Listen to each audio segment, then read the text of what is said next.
ভারতীয় ক্রিকেট বোর্ডের অনুরোধ রাখলেন না, টেস্ট ক্রিকেট থেকে অবসর ঘোষণা করে দিলেন বিরাট কোহলি।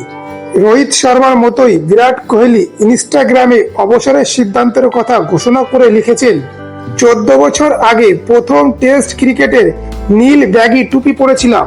সত্যি বলতে তখন জানতাম না ক্রিকেটের এই ফরম্যাট আমাকে এতটা এগিয়ে নিয়ে যাবে। পরিকল্পনাও করিনি।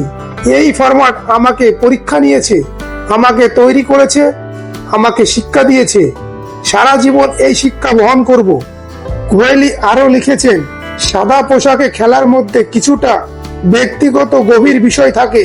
শান্ত পরিবেশ, দীর্ঘ সময় খেলা, ছোট ছোট মুহূর্তগুলি কেউ দেখতে পায় না, তবে এগুলি চিরকাল আমার সঙ্গে থাকবে। দেশের হয়ে 123টি টেস্ট ম্যাচ খেলে বিরাট কোহলি 9,230 রান করেছে। তার এভারেজ 46.85, 30টি শতরান করেছে এবং 31টি অর্ধশতরান করেছে। 2019 সালে পুনেতে দক্ষিণ আফ্রিকার বিরুদ্ধে অপরাজিত 154 রানের ইনিংস খেলেছে, যেটা টেস্ট ক্রিকেটে বিরাট কোহলির সর্বোচ্চ রানের ইনিংস।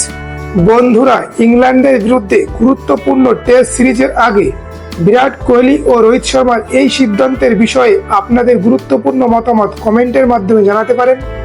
আপনারা চ্যানেলে নতুন হলে চ্যানেলটি সাবস্ক্রাইব করুন, ভিডিওটি লাইক ও শেয়ার করুন। ধন্যবাদ।